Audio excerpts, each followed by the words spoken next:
I honestly think if the doctor, and when the doctor would hear that statement, they would be amazed to think that their patients felt scared, confused and powerless, because to him it was probably just another patient, another heartburn, quick chest exam, quick abdominal exam. You're listening to the Medical Protection Podcast, and I'm your host, Dr John Marwick. In today's Case Files podcast, we'll be using an actual case to look at issues around consent. In particular, what do you need in the way of consent for a routine examination like examining a patient's chest? We'll follow the story of a GP who, after performing a seemingly straightforward cardiac examination, was called by police and requested to attend an interview under caution. We're joined today by Dr. Katie Grant, Medico-Legal Lead for the Risk Prevention Division of Medical Protection Society. As always, these cases are real, however details have been changed to protect the identity of those involved. Let's start by hearing first from the doctor. A regular patient of mine came to see me with retrosternal chest discomfort. She was otherwise perfectly healthy, mid-20s, so after taking a history, I performed a cardiovascular and abdominal exam. During the course of the exam, I palpated for the apex beat, palpated the abdomen and identified some epigastric tenderness, took her blood pressure and so on. She left seeming happy with the diagnosis. A few days later, on the Saturday morning actually, I received a phone call from the police. They said an allegation of sexual abuse had been made against me. At first I thought it was absurd. I mean, I even said to them, that's ridiculous. They said I'd have to attend an interview under caution at the police station. I felt sick, ashamed. It turned out I was accused of touching the patient inappropriately during the cardiovascular exam. It was a shock. In retrospect, perhaps I should have been clear about what I was doing. In fact, I should have offered a chaperone, but for a quick cardio exam, I didn't even think of it. I can't describe how it feels to be accused of something like that. It was a misunderstanding, but it landed me in an awful situation. I was in a dark place for a while. Yeah, of course, as a GP, I know the possibility of complaints comes with a job. But that situation made me far more aware of the risks. Katie, that's a pretty difficult situation for any doctor to be in. From your experience, are such sorts of complaints common? Thanks, John. Well, unfortunately, they're not infrequent, and it's something we often hear about when the members are very panicked. They may call us to say they've been contacted by the police. They may ring our advice line over the weekend or even in the evening. And obviously, like in this example, it often comes out of the blue. There's no expectation or anticipation that this kind of complaint may be coming. So they're not common, but unfortunately, they are not infrequent. Oh, gosh. And you're based in London, but you've got a pretty good understanding of situations around the world. So is this something that just happens in the NHS, or do you think it happens elsewhere? Well, during my 8 years as a medico-legal consultant, I've assisted doctors and other healthcare professionals in the UK, the Caribbean, Bermuda, Hong Kong, Malaysia and Singapore. And unfortunately, these allegations are not restricted to one jurisdiction. Although the cultures may be different and the background stories may be different, unfortunately, I would say doctors and other healthcare professionals are vulnerable to this type of complaint wherever they are practicing, be that in the public or private sector. Gosh. And this was a general practitioner. I guess it's also a risk for other specialists. Absolutely. We don't tend to see, in my experience, any particular pattern in the specialties. I've assisted a physiotherapist, for example. I've assisted GPs and specialist doctors working in hospitals. So again, I wouldn't say one specialty is more protected than the other. Of course, there may be some factors that make patients less likely to be in a situation where they feel the need to complain. But again, I wouldn't say there's any particular pattern or specialty that puts a doctor at risk. What about women doctors? I would say the number of allegations of this nature levelled at female doctors and healthcare professionals are very, very low.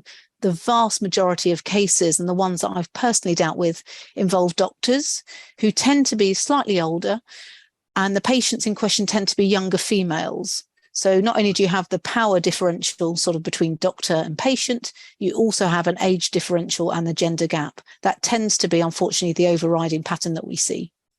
Gosh. Now, this doctor was asked to go for a police interview under caution. Is that a common first step? Again, it does depend a little bit on the jurisdiction. So we find either the doctor or healthcare professional will be contacted by the police. So they may be called on the telephone. They may even go to their practice, their clinic or the hospital, or they may contact their manager to try and arrange a meeting. Other patients may go straight to the clinic or hospital in the first instance. Sometimes these allegations come to us as a more formal complaint, in which case there's always that threat that perhaps the police will become involved. So actually approaches can come directly from the patient or from the police themselves. Wow. And police take this sort of thing pretty seriously, I guess. Yes, as you can understand, particularly in the shift of cultures that we've seen with an awareness of, unfortunately, historic sexual abuse, these allegations need to be taken absolutely seriously, whether by the police or the regulator or indeed the employers working at the local level with our members. Yeah. But getting that call from the police, that can be pretty difficult for the doctor, I imagine. Yeah, I mean, I've not encountered a doctor or healthcare professional who's not been devastated by this type of allegation. I think doctors and healthcare professionals really pride themselves on being professional. So even a complaint about clinical practice can be absolutely devastating. But to get this kind of complaint or allegation which goes completely contrary to what we try to do as doctors, which is do no harm and make the care of the patient our first concern, an allegation of inappropriate touching is absolutely devastating for all involved. So we often have members on the phone in tears. They are often in complete shock. And as they talk to us, it almost unravels. They think, gosh, what about work? What about my family? What about my friends? What about my colleagues? What about the press? What about social media? And suddenly this sort of not even catastrophized, because it can be catastrophic to a career. So that's why it's absolutely essential that we help our members to try and reduce the risk of these types of allegations being made. Absolutely. I wonder if just for a moment we can look at it from the patient's point of view. I've actually got a little clip here which takes the patient's experience. Maybe we'll just listen to that, Katie. Great. This all started with what I thought was going to be just another visit. I'd seen this doctor before. He always seemed like someone you could trust, just a normal kind of person. But when I saw him last, it wasn't like that. I mean, I had chest pains, just standard heartburn. I was thinking that he'd need to check my chest and my back. But why I'd have to take my top off? And it wasn't like he asked. It was like an order. I should have just walked out then. Surely he could see I wasn't comfortable. I could feel my own heart racing. And after that, I had to lie down, undo the top button on my jeans, and well, he felt around my waist. Look, the statements with the police, it's in their hands now. I've never felt so scared, confused, just powerless. I don't think he realizes what it's like to be in that position. Katie, listening to that, what are the key things that you pick out of that? I think the first thing, John, is to realize that actually there are always two sides to every story. And obviously, as medical consultants, we are here to represent our members. But it's really important we don't forget what the complainants are saying and what their feelings are. I honestly think if the doctor, and when the doctor would hear that statement, they would be amazed to think that their patients felt scared, confused and powerless, because to him it was probably just another patient, another heartburn, quick chest exam, quick abdominal exam. So I think what it does help us do as doctors and healthcare professionals is to think about, we do actually hold a lot of power and trust. And I think the other thing really is that she went in thinking it was just another visit. She'd known the doctor, there was that trust there. But she felt a shift. She felt that there was an order. Suddenly she was being told what to do, and that power differential was really being emphasized. What I'm drawing out of that is that there was clearly a mismatch between what the doctor was intending to do and what the patient was expecting. And yes, unfortunately, we see patient expectations or mismatched expectations are really common in complaints, in claims, and in cases like this where there has been an absolute confusion, if you like, between what the two individuals were expecting. For a doctor, they may think, well, obviously, when I'm doing a chest exam, I'm going to ask somebody to take their top off. That's how I was taught at medical school. They may even ask the patient, if they're a female, to remove their bra. But many patients may think, well, the other doctor just listened through my T-shirt. And so I think what it really screams out is there is an opportunity there for the doctor to really think about their communication and the specific communication regarding consent. So when you say to a patient, I need to listen to your heart and lungs, tell them, it's better if I ask you to remove your top. You don't need to remove your bra, but I may just need to lift up the bottom so I can put the stethoscope in. Something like that. It doesn't have to be technical language, but the patient should understand properly what you need to do and why. So, of course, you don't need written consent for something like this type of examination. But if there was an allegation, it would be incredibly helpful if you could refer specifically to your recollections and your usual practice of what you would do when consenting for this. But what's really important is that a doctor or healthcare professional can evidence that this is their usual practice. And my worry is in this case, I don't think the doctor even thought twice about explaining. For him, it was a kind of take your top off, undo your jeans. And unfortunately, the patient felt at that point, she said she should have just got up and gone, but we all know sometimes it's very difficult when you're in that situation. You don't want to be seen as making a fuss or questioning somebody who you have previously trusted. So we can't even assume consent in this situation. Somebody who comes in, she was expecting an examination. I think we talk about implied consent, and in the various jurisdictions, for example, the medical regulators will talk about implied consent. And that tends to be things like when a doctor says, can I check your blood pressure? The patient will stick their arm out or they will roll their sleeve up, in which case the courts are unlikely to question you when you said, well, their arm was there, I took their blood pressure. I think anything that could be perceived as more invasive or intimate. And this is where doctors are often surprised. We, for example, in the UK, think about intimate examinations of being vaginal or rectal exams, the typical things where you would very much be mindful of whether a chaperone is present or should be offered. But obviously, in other jurisdictions, culturally, any examination of a female by a doctor could be seen as intimate. And we've had inappropriate touching allegations about things like people examining ears or even examining knees. So as a healthcare professional and doctor, I would urge people to think not more, is this intimate, but actually, is there a chance that the patient may feel uncomfortable if I don't explain what I'm doing and if I don't offer a chaperone? Tell us about chaperones, Katie. When should we be offering chaperones? Again, it will depend a little bit on where you work and how you work and what your role is. We know that as I've said, some jurisdictions, chaperones are routine for examinations. I would suggest that any examination where you think a patient may consider it to be intimate or indeed may make them feel uncomfortable, you should offer a chaperone. And again, that would be the obvious ones such as a breast or chest exam, vaginal or genital exam or PR, for example. But again, as I've said, even examining someone's thighs or ears or shoulders can lead to allegations of inappropriate touching if the patient feels that they haven't got a good explanation as to why the doctor did what they did.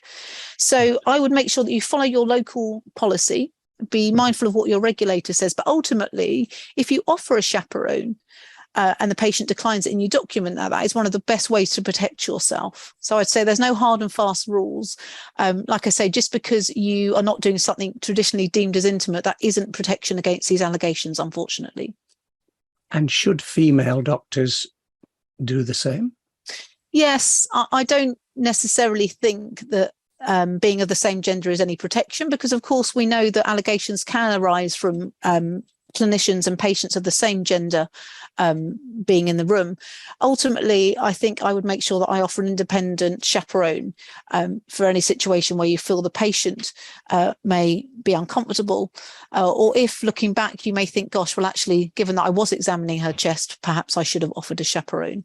So I think gender is almost irrelevant. And did you say independent chaperone? Yes.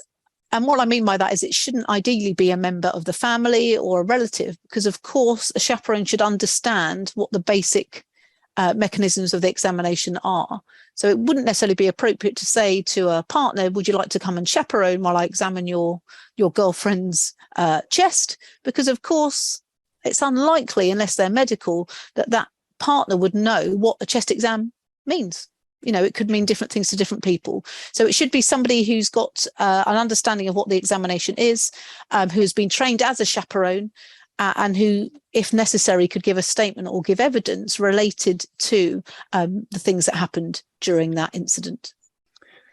Katie, thank you very much. Would you like to just sum up the key points that you'd like to sort of advise doctors to avoid these problems? I would say the biggest piece of advice is to think about your communication. Just because you know what a chest exam involves, it doesn't mean your patient knows. And just because somebody takes off their top or takes off their underwear, it doesn't mean that they're feeling safe or comfortable.